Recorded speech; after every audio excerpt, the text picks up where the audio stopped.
Beth Hiley here for Board Game Geek, and I am at Gen Con 2014. I'm sitting down with Kevin Wilson and Nathan McNair of IWD. IDW Games. There we go. You knew I was going to mess up with them. And you guys, and I feel bad because I'm kind of hiding behind this box over here, but I suppose that's only sort of appropriate, given that it is the X-Files. I'm a big fan of the show in the day, so I'm really excited about this. I was a huge fan myself. I used to watch it every Friday with my dad. So this was kind of my college days. So this was like everyone from your floor in your dorm room piling into one room. I'm not quite sure how we pulled that off, but we did. So I was also really entertained to feel the authority of just holding this little doodad, this name badge here of how much I feel like an FBI agent already. So what to expect with X-Files? I mean, aside from the unexpected. Well, X-Files is a game for 2 to 5 players, plays in about 60 to 90 minutes, and one of the players is going to take the part of the cigarette-smoking man, and that player is against all the other players. The other players, one versus many. One versus many. Everybody else plays one of the FBI agents. We have Mulder and Scully, Krychek, and Skinner are the 4 agents that are available in the game. And basically what's going to happen is that cases open up around the U.S. And let's grab a knot. One of these deck's a little sorted. There we go. And so cases open up around the U.S., X-Files, and the agents are going to try and go out and investigate those cases.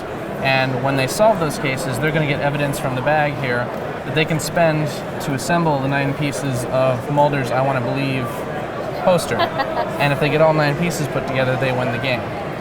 In the meantime, the syndicate player, the smoking man, he is trying to slow them down. He has cards out of his deck that he gets to play face down and attach to those cases.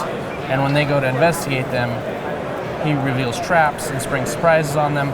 And what happens is on his turn, for every unsolved case left on the board, he gets evidence from the bag. And so he has his little player screen that he hides his stuff behind. And you keep track out here, and you kind of can see about how much evidence he has, but not exactly how much. And so if he gets to 25 evidence, he wins the game. So, let's see, we probably want to zoom in on one of these. Yeah, so basically on the back. Well, here I'll show them. So we've got Krychek. So we got Krychek here. And on the back, he's got basically a turn summary for the agent. Hold this down since it's a little poignant. Oh, there you go, perfect. And you can also see he's got a special ability at the bottom. He's a double agent. So he's kind of a jerk. He likes to he has to wound the other players in order to get stuff done. But he also has a couple skills at the bottom. He's strong in general and conflict, and he's weak in political. That's what these icons mean there. And basically, on agent's turn, what they can do is they have 3 steps. First, they either move or consult with another agent, which means they basically trade a card with somebody in their space. If they move, they're going to move to one of the 4 spaces, and you move adjacently, basically. Okay, so moving to another region of the country. Another region, and you have to be in the same region as a case to investigate it. So that's what you're going to do is get over to the case and then investigate it. We'll kind of zoom back out so we can see the board we might be moving around on. So let's say you move out to the west, and that'd be like a 2-move thing from the northeast, but whatever. And so you're out there, you're going to try and investigate Roland, which is one of the episodes from seasons 1 through 3. Oh, that's neat. And the way that works is you have different cards you're going to play. And so this is the cell phone call card. And it's going to say, investigate 2, +1 for each other agent who discards a card.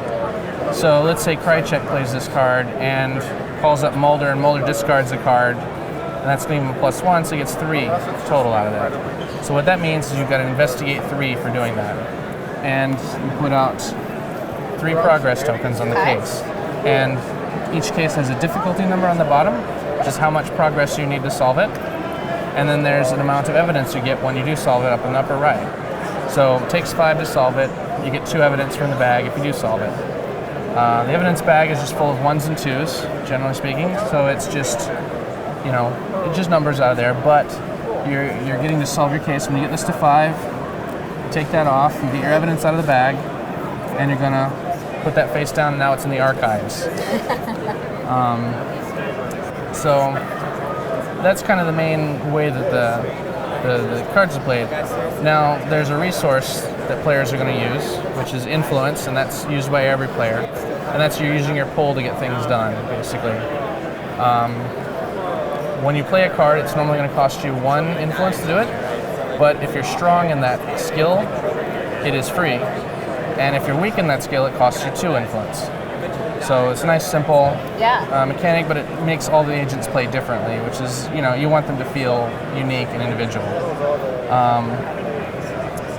The other thing that agents might want to do is occasionally you might want to play an ally card. All right. And when you play an ally card, it goes up in that ally space up in the upper left there. A little notebook space up here, yeah. And it stays out there and has a long-term effect until another ally is played. And allies are going to come out of the Syndicate deck here as well. And those can be laid, again, just like in the other case I had, was face down as a trap. And then, when you investigate that case, revealed, and this is Lively, who is the pyrokinetic in one of the episodes, and he comes out and he replaces the lone gunman now. Now he's out there. And he will has be that making effect. things more difficult for us. Exactly. And the Syndicate player, basically his job is just to harass and delay and get in the way of the agents as much as possible. And what he does is every time at sort of his turn, there are going to be unsolved cases on the board. He gets 1 evidence out of the bag per case that's unsolved. And he has these little cigarette tokens. Of course he does. And this is a mock-up, but he has cigarette tokens, and he gets to put 1 of these in the bag every time he gets at least 1 evidence out of the bag. So you might pull that instead of... And when you pull this is a zonk for the agents. Just like, oh man, and you just give that back to him, and it doesn't go back in the bag. All I got was this stupid lung cancer. They arrive in the room, and it's been cleaned out, and there's just a couple cigarette butts over in the corner, and he's already been there. And so if you go over and investigate shadows, he might pay some of his influence and flip over a Wild Goose Chase. And what that does is that allows him to put 2 more cigarette tokens in the bag. So he's got all these little ways to harass you, like I was saying. I'm really entertained too, which might be a little hard to see because we have to zoom out pretty far, but there's all little notes on the map here, little flavor text like Area 51 with a question mark, or Albuquerque, New Mexico, more than just a science teacher, these little... they're all little show references and right, stuff. Exactly. And we don't have pictures from the episodes on here, but we do have all these little quotes from the episode. Each episode has a particular quote that I picked out and chose. And these are just all my favorite quote from that episode, and they're usually something that explains what's going on in the episode as well. So even if you didn't see the show, you get kind of an idea of what happened there. Was it real chore to have to rewatch a bunch of episodes? Oh yeah, it was terrible. Poor Kevin. Oh no, all that good old Netflix.